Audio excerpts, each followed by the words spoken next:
Hello everybody, this is William Amzalag and I want to welcome you into our fourth episode of Jeunesse Longevity TV. Jeunesse, we are redefining youth.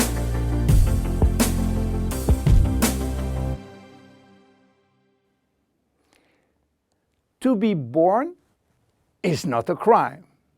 So why should we be all sentenced to death? Is death inevitable? Well, you may be surprised to learn that aging and death has not existed forever.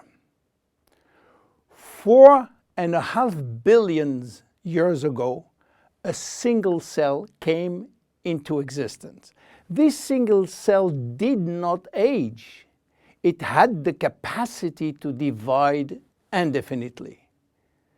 But 3 billion years after, some of the cells started to form organisms such as worms, fish, and finally humans. However, these cells were aging, and their ability to reproduce indefinitely came to an end. And today we know why. Those cells, we call them somatic cells, contain a gene that controls the production of telomerase.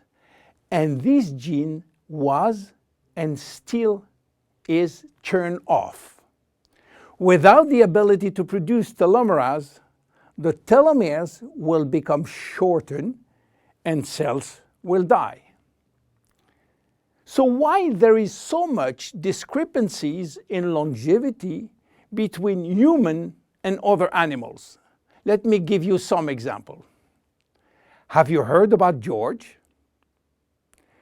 George is an American lobster which was born in 1869 and is now 140 years old.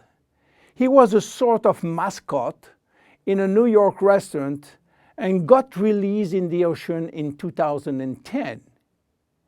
He's probably still alive. How come? Are lobsters immortal? Not exactly, but they do not die of old age because their telomerase is constantly turned on, so the cells do not die. However, they are sensitive to infection in their shell, and they may die from this disease. In Japan, koi fish are known to live very long. They are beautiful fish, usually white with red spot.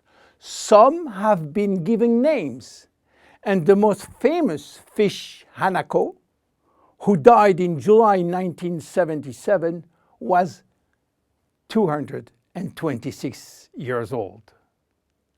Some turtles also live very long, and one of them, Adwaita, from Seychelles, has lived nearly 250 years.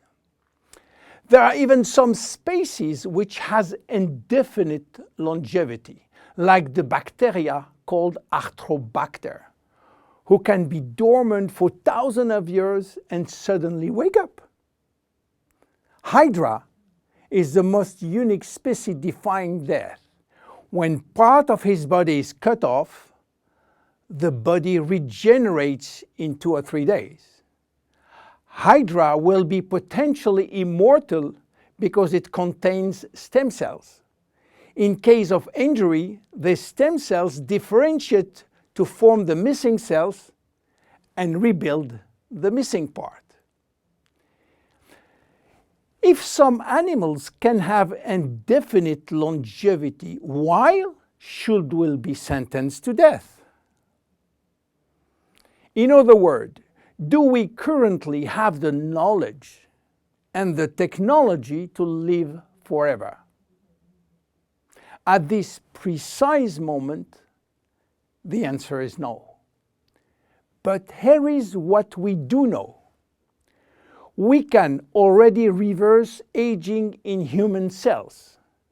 What we don't know for sure is whether we can reverse aging in you or in me. we can drastically slow down diseases and the aging process far more than people realize. But we don't have yet the magic bullet to extend forever human life. So what it will take to keep us alive long enough?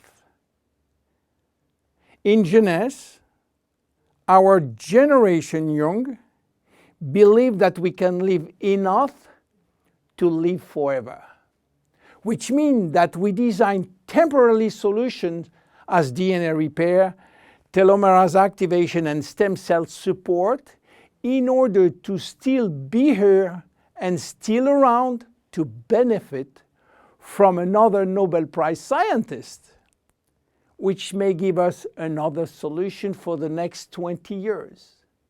That will give us time to wait for the next discovery, and so on. Yes, immortality is just around the corner. My name is William Amzalag, and I am Generation Young. See you at the next episode. Thank you. Jeunesse. We are redefining youth.